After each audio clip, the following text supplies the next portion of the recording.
Una vez escuché a un coach tanatólogo que habla mucho sobre la muerte y sobre cómo llevar la pérdida de un ser querido. Él es coach, tiene una hija hipoacústica Mira. y se llama David Montalvo.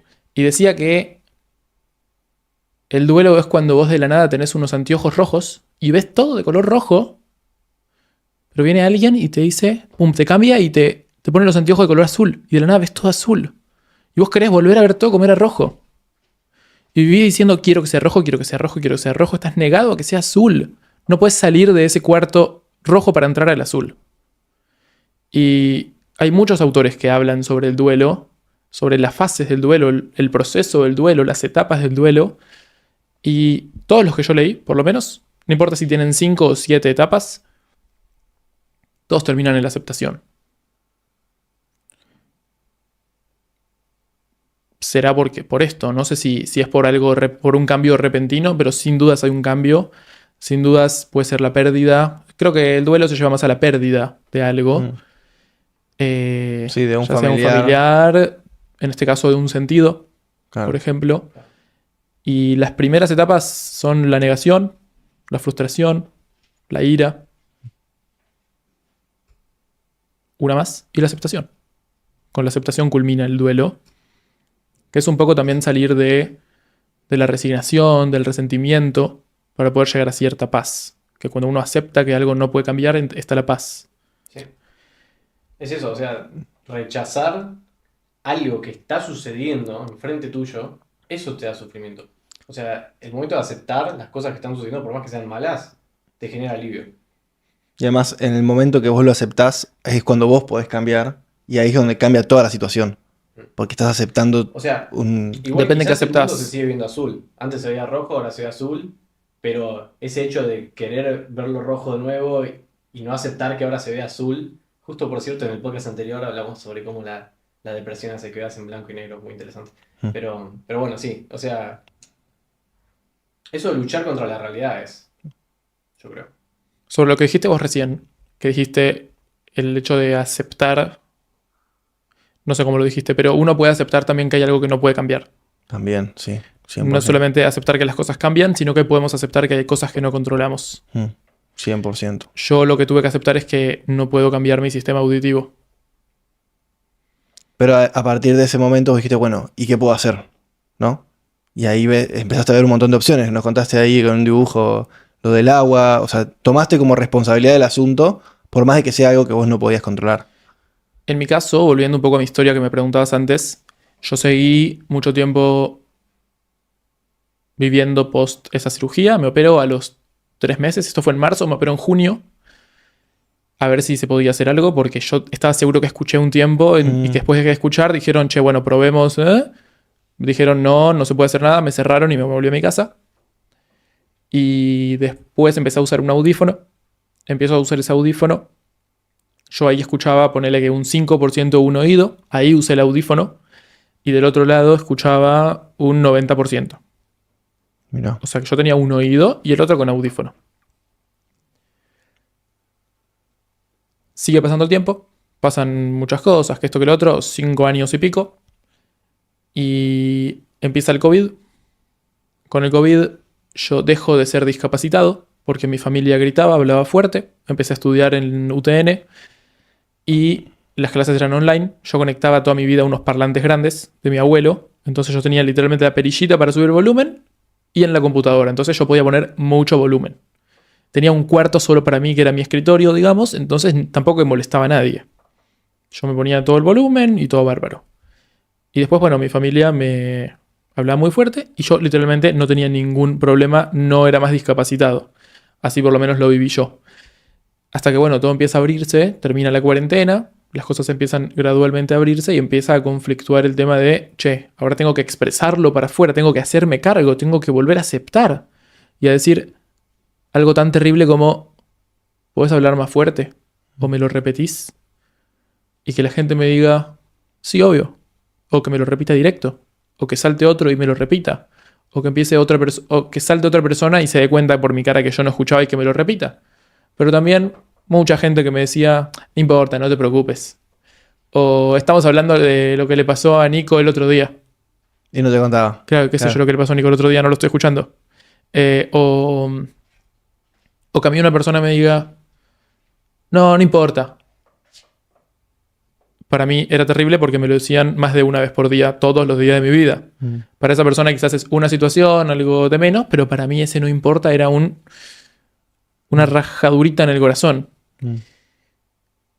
Y un día, en mi casa, yo en ese momento vivía en una casa con jardín, hago un 3 versus 3 con 2 amigos míos y 3 pibas. Yo de ellas conocía solo a una.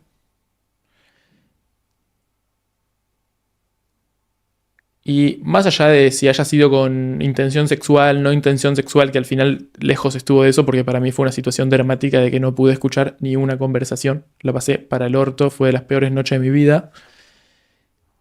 Y en un momento, estas 2 personas que no me conocían, no entendían tanto de por qué mis amigos me repetían todo lo que estaba pasando esa noche. O sea, todo lo que hablábamos me lo repetían. Yo, ¿qué onda? Entonces las hicimos parte del chiste y de la situación contándoles un poco más. Yo hace mucho no lo expresaba y no explicaba tanto desde cero y removía tanto lo básico, digamos, que me movió muchísimo. Fue muy fuerte. En un momento un amigo me dice, che, ¿querés que apague el parlante? Y yo me quedé de lado y dije, ¿hay música puesta? No escuchaba la música. Me costaba porque estábamos en el medio del jardín a la noche con las luces apagadas. No sé si quizás había un fogón o quizás había una luz o quizás estaban las estrellas. Todo era posible, la verdad es que ahora no me acuerdo.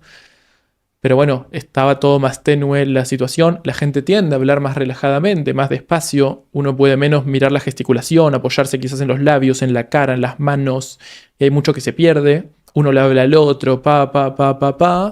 Era un tema, éramos 6 personas, no éramos 2, no éramos 3. Y al otro día me levanto llorando a mares. Ahí yo tenía 19 años. Llorando. Voy, me encierro en mi pieza. No podía parar de llorar. Voy al baño, no podía parar de llorar. No sé por qué en un momento, me acuerdo que me fui al jardín atrás de una pared, atrás de todo. Nadie, o sea, no estábamos usando el jardín en ese momento, no veía a nadie. Pero no quería que nadie me vea llorar. Estaba, creo que solo mi hermano en mi casa en ese momento.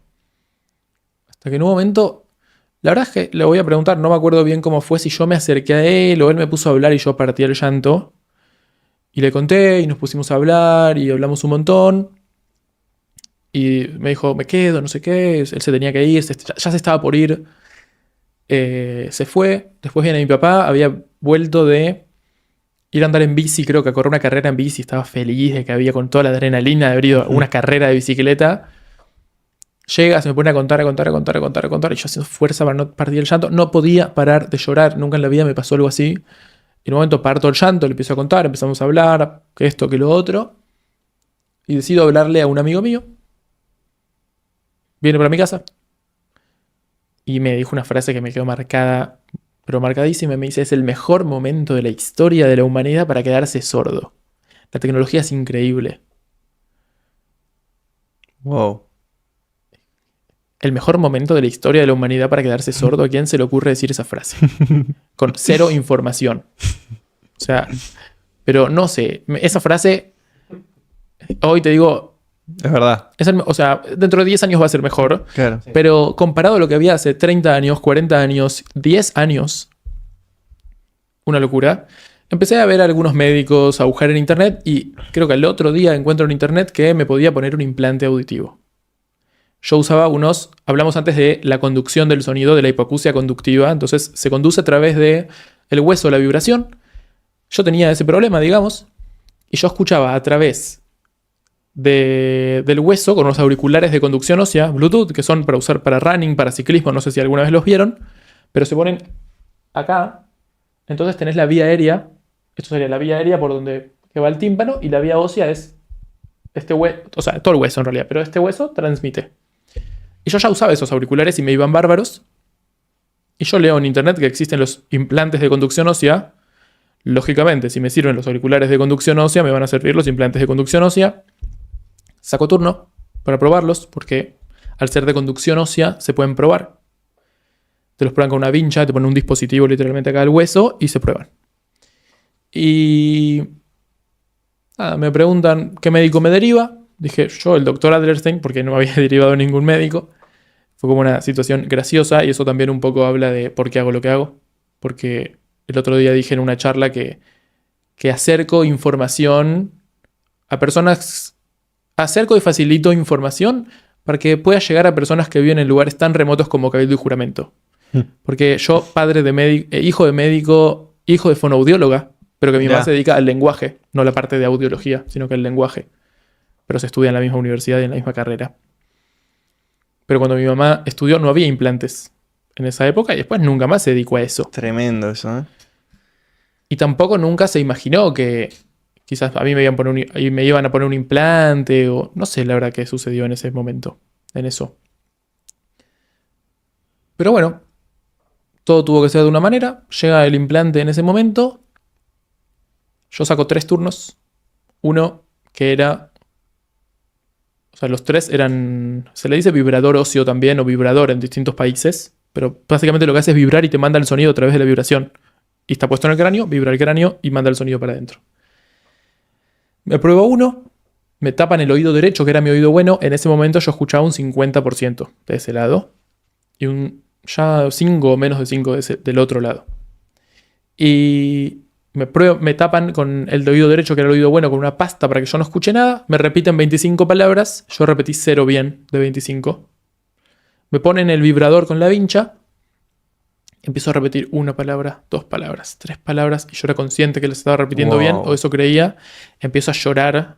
Iba repitiendo mientras lloraba. Fue Tremendo.